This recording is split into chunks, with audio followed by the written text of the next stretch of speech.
kabarnya? Gak kerasa ya, udah 1 semester kita jalani secara virtual. Oh iya, selama 1 semester ini, apa sih yang menurut kalian paling berkesan? Dari awal kita ikut Insada, Invisa, skema, sampai kemarin kita udah selesai UAS. Apa sih yang kalian rasain, dan menurut kalian mata kuliah apa sih yang ngebuat kalian merasa kayak makin semangat belajar, ngerasa jadi pribadi yang lebih baik? Menurut kalian gimana? Kalau aku yang paling berkesan itu adalah saat mengikuti program formasi cerdas manis, karena dari situ tuh kita bisa jauh gitu mengenal diri sendiri, terus juga bisa banyak pengalaman, motivasi yang menginspirasi gitu. Kalau aku sama sih kayak Sintika, karena di program cerdas humanis kita lebih terbuka karena kita bisa saling sharing sama teman-teman, bahkan kita dapat masukan dari dosen pembimbing. Aku setuju sih sama kalian, dengan adanya FCH, kita dapat menjadi pribadi yang lebih baik dan dapat menambah semangat dalam pembelajaran.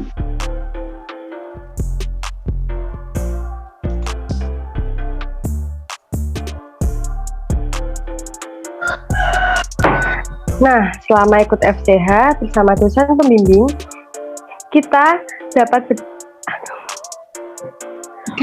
maaf tadi ada adik-adikku yang masuk kamar. Gak apa di-cut nanti. Lanjut aja ya. Nah, selama ikut FCH bersama dosen pembimbing dan diskusi kelompok yang kita jalani selama 1 semester ini, hal apa sih yang paling berkesan yang kalian rasa cocok diterapkan dalam kehidupan sehari-hari?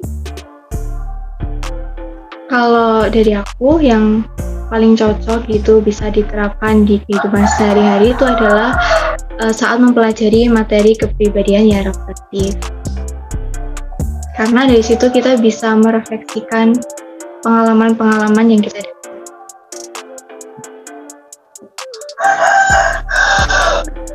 Apa sih menjadi pribadi yang reflektif itu? Kalau menurut aku, pribadi yang reflektif adalah proses perenungan dan analisis terhadap diri sendiri tentang segala kebiasaan, pikiran, perasaan, dan keputusan yang dilakukan selama menjalani kehidupan kita sehari-hari. Dengan kata lain, berefleksi adalah proses untuk memahami dan mengenali diri kita sendiri. Lalu, pengalaman-pengalaman apa yang kalian dapatkan dan bisa sharingkan ke kita mengenai pribadi yang reflektif? Pengalaman aku setelah mengikuti reflektif itu kayak aku lebih mikir kalau mau ngelakuin suatu hal itu kayak lebih ini benar apa enggak, dan aku lebih bisa ngambil kesimpulan buat nyelesain masalah-masalah hidup aku, karena aku tuh biasanya kalau ada masalah itu dipendam, jadi kayak ya udah, terus alhasil kayak aku jadi tenggelam dalam masalah sendiri. Tapi setelah aku ngikuti program cerdas humanis, aku lebih dewasa, bisa ngambil kesimpulan buat nyelesain masalah yang ada dan lebih terbuka lagi sama teman-teman.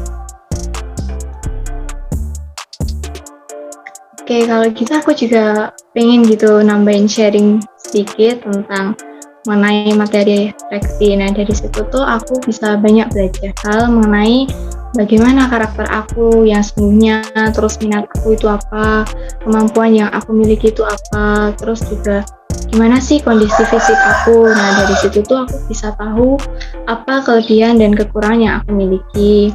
Dan aku bisa belajar gitu loh, apa yang harus diprioritaskan untuk dikerjakan demi tujuan hidup aku gitu loh. Yang dulu aku tuh suka melihat kekurangan aku, suka banding-bandingin orang, kok dia bisa sih, kenapa nggak bisa.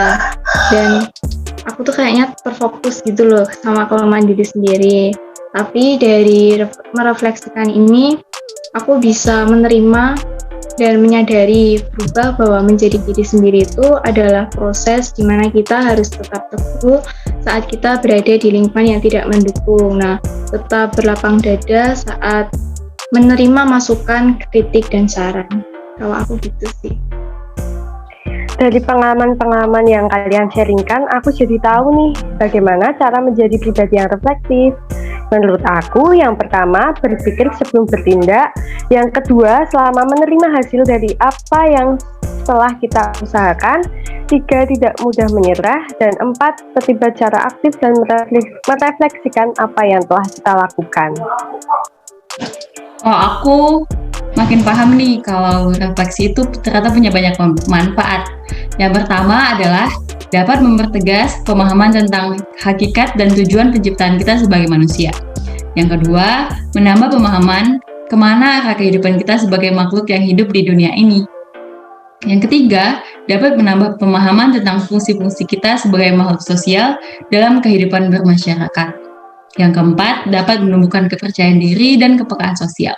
Yang kelima, dapat menambah kedewasaan dan kebijakan berpikir. Dan yang terakhir adalah dapat meningkatkan kematangan mengatasi masalah-masalah di dalam kehidupan. Sebagai kesimpulan, menjadi pribadi yang reflektif merupakan bagian dari kehidupan manusia yang tidak dapat diabaikan. Ada saatnya pas kita lagi terpuruk, lagi sedih, lagi punya masalah, atau tekanan-tekanan hidup, refleksi ngasih kita jawaban dan kita jadi tahu cara mengenali diri kita, cara kita berpikir, dan gimana cara kita menambah dan bagaimana cara kita melihat sesuatu. Refleksi sendiri ngasih kita harapan bahwa sesuatu akan berjalan lebih baik nantinya kalau kita mau menunggu dengan sabar begitu. Refleksi ini sangat penting dalam kehidupan dan seharusnya menjadi suatu rutinitas biar kita boleh menjalani kehidupan kita menjadi lebih baik. Gitu teman-teman. Oke deh, gitu dulu untuk diskusi kita kali ini. Lain kali kita boleh diskusi lagi di materi FCH yang selanjutnya di semester 2. Sampai ketemu lagi teman-teman. Terima kasih.